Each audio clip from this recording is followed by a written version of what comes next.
Yo, Chuck. Hey, what's going on YouTube? In this video, we're going to go over bubble sort, which is a sorting algorithm, and it compares two adjacent values and then pushes or bubbles the higher value to the right of the list of values. So that is how it sorts.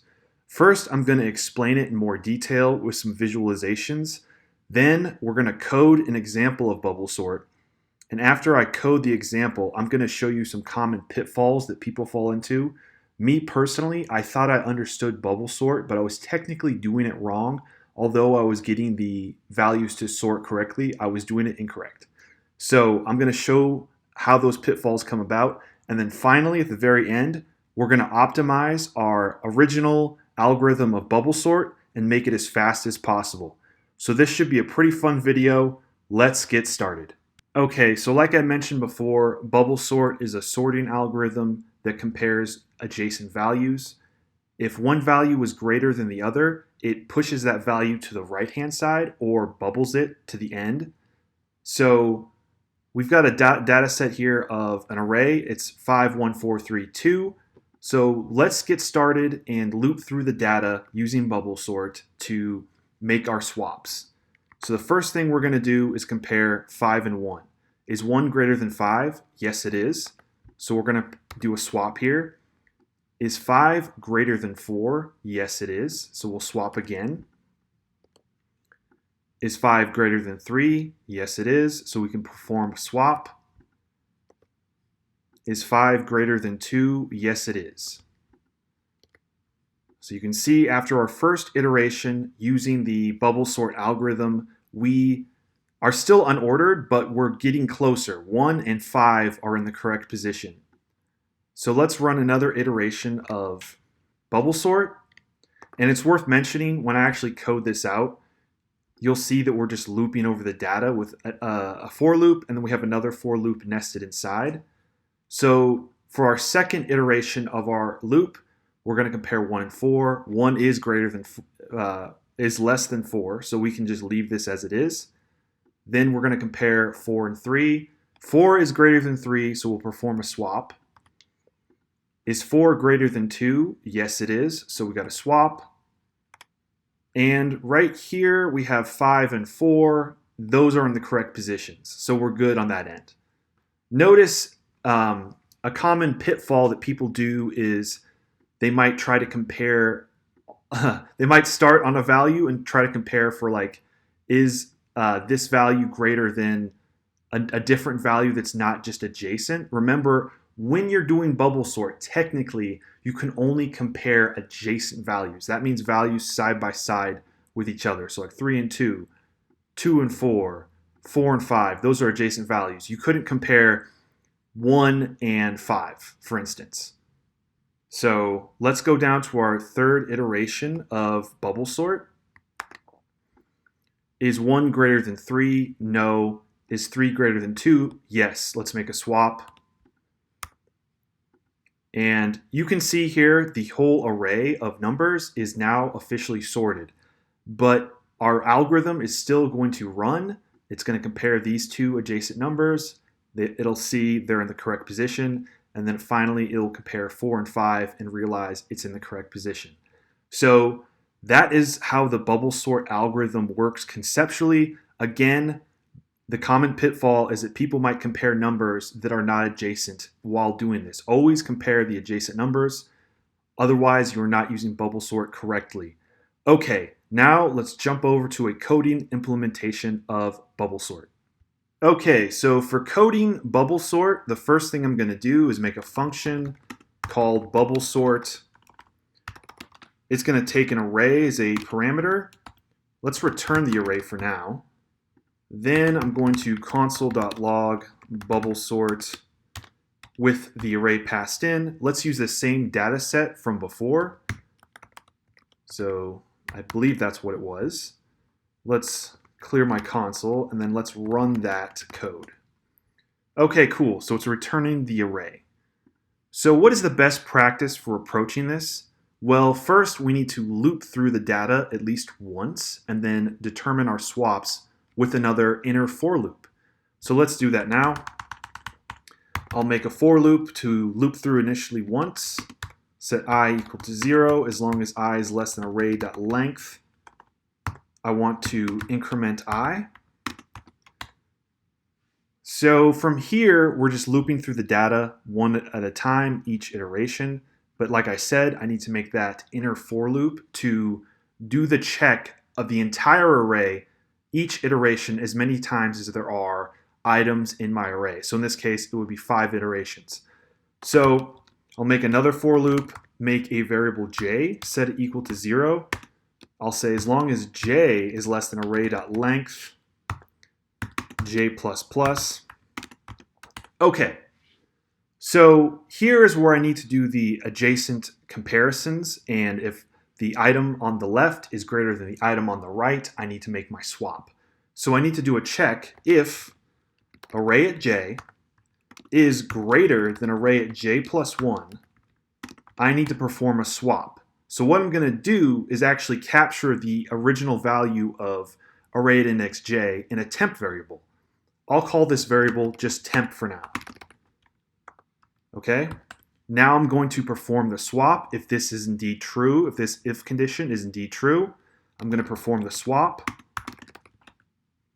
So again, I'm just swapping one number that is larger on the left-hand side with a smaller number on the right-hand side. And then recall with the array at index j+1, I need to set that to temp. Why am I setting this to temp instead of array at j? Because if I were to do this code, both array at j and array at j+1 are now both going to be equal to the same thing because I changed what array at index j was to equal array at index j+1. So to make sure I can actually perform the swap, I'm just going to set this to temp. And that is basically bubble sort. It's incredibly simple as far as algorithms go. Let's return the array to make sure it actually works. And as you can see, it sorts all the values. Let's add a couple more values just to try and break it, just to prove to you that it actually works. And it's still good. Okay, cool. So what are some common pitfalls that I've seen with this algorithm? Sometimes people will mistakenly set the inner for loop to start at I. This is a mistake because it's just going to do this comparison once, and then it's going to stop. And then if it's still not sorted, it's going to forget about the original value at the start. So let's say this was like 4, for instance. This should break it. Yeah, so these original values at whatever index I is going to be after that initial swap, it's no longer going to start from the beginning of the array. It's going to start from whatever I is. And recall that I is incrementing by 1 each time. So I is going to be here at the start. It'll be at 0. Then I is going to be at 1. Then I is going to be at 2. And so on. So don't do that. Always set the value to j equals 0. And here it's sorted again. I'm actually going to remove these duplicate values because I think that's kind of confusing. Let's remove those. Run it again. Okay. All right. So what was the pitfall that I personally am guilty of? Well, I'll show you what I did. So with my inner for loop, instead of starting at 0, I said, hey, well, I'm just comparing index I to like the next item. Why don't I just do j equals I plus 1?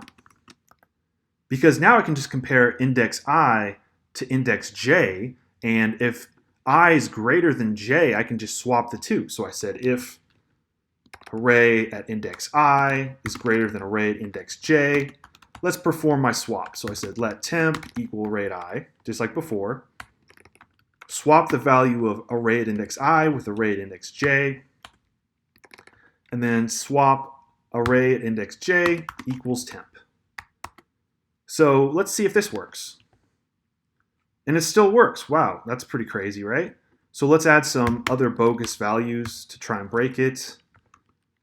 Let's try 33. Okay. So it's still working. What do I mean by this is not proper? Well, Although it technically bubbles the highest value to the right-hand side, notice I'm no longer making a bubble sort because remember, the foundation of a bubble sort is the idea that you're comparing adjacent values. With this code, I'm not comparing adjacent values because I'm saying that j is always at least 1 plus I, and then I'm comparing the two values. I'm not saying that this is a I plus 1. I'm just saying this is equal to arrayed index j. So my algorithm here is going to go through the whole process comparing every single value to whatever the value of arrayed index I is, right? And that is incorrect because we only want to compare adjacent values. So that is a pitfall I fell into. Don't do that. Let's bring our code back to the original bubble sort algorithm here, where we compare index j to index j plus 1. And let me just fix our swapping here real quick. And that should do it. Let's return that. Okay, perfect. So this is the bubble sort algorithm you should remember. Now I want to show you some optimizations we can use to make this even faster. Okay, so for our optimizations, recall that we're always comparing adjacent items. So we just compare adjacent items throughout our array until the array is eventually swapped. So eventually we're going to reach the very last item in the array. In this case, it's 33. And then we're going to compare it with the additional item in the array, but there is no additional item. So it's actually going to compare 33 to undefined. It's going to determine that this doesn't make any sense, and it's not actually going to swap 33 with undefined, and it's going to stop, right? Technically, we don't even need to do that step. We actually could stop at 23 and then have 23 compare 33. So I'm going to actually make my for loops match that logic. So instead of going when I is less than or equal to array.length, I'm going to say array.length minus 1 for both for loops, okay? And then I'm going to run the code. Let's clear my console, actually. I'm going to run the code, and you can see it still works. It's still sorting. So that's an optimization you can make. It honestly is not going to make your bubble sort any faster that much, but logically it makes sense not to do extra work, and this is making you do extra work, right? So that's a little optimization.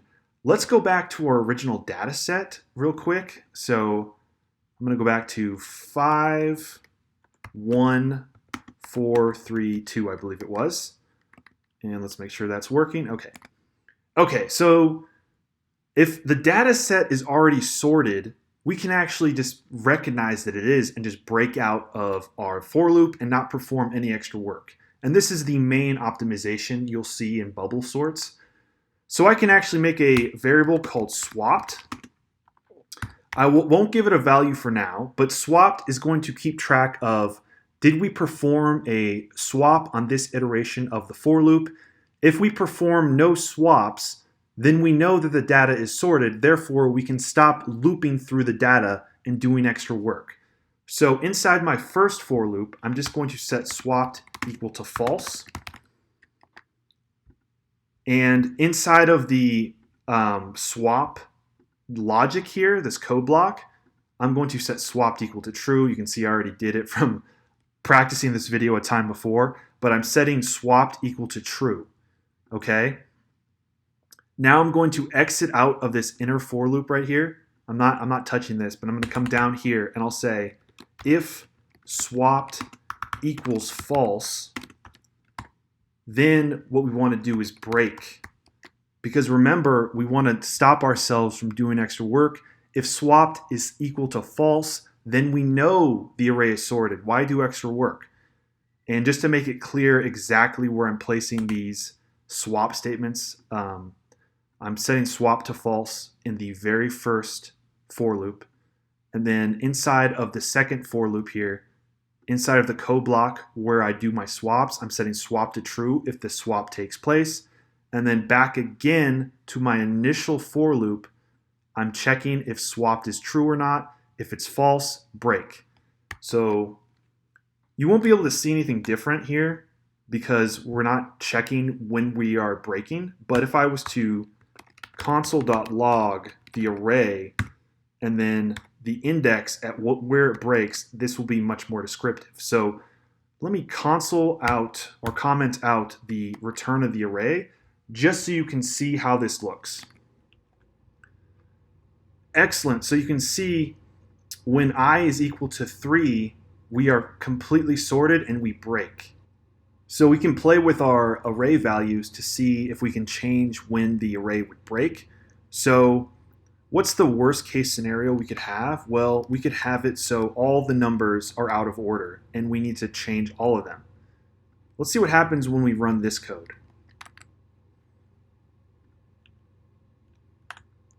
Notice that nothing happens. It's actually sorting the array, but we're not returning the array.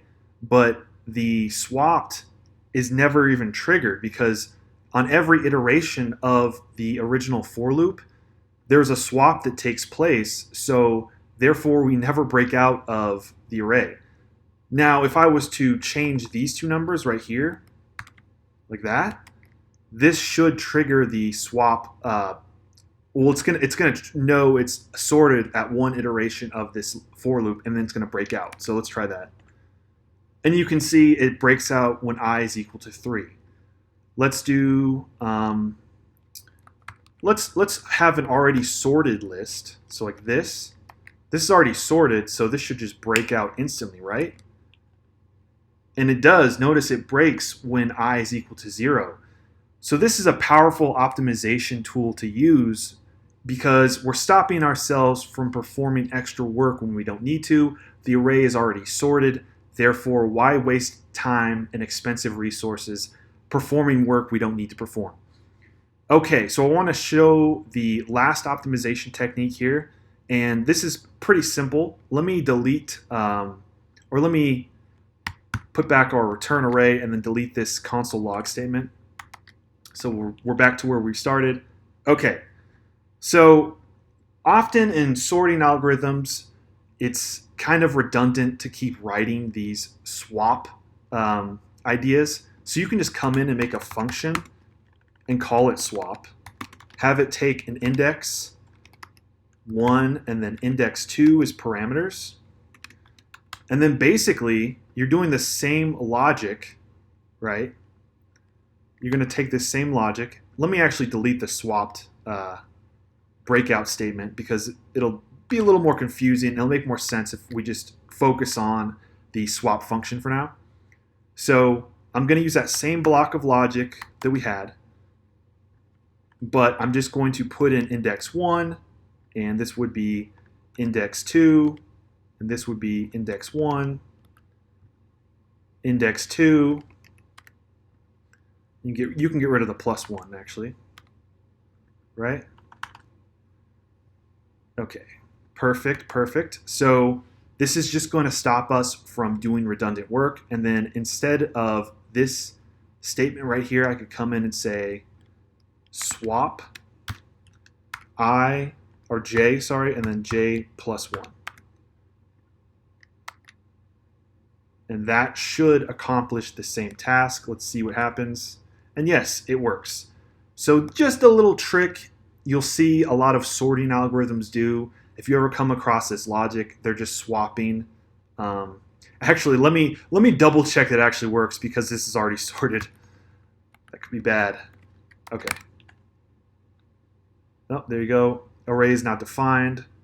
So we could actually have it take an array as a parameter and then pass that array inside. And there you have it. There is our sorted array. So again, just you'll see this often in sorting algorithms. Don't be alarmed. It's just a way to stop writing redundant code.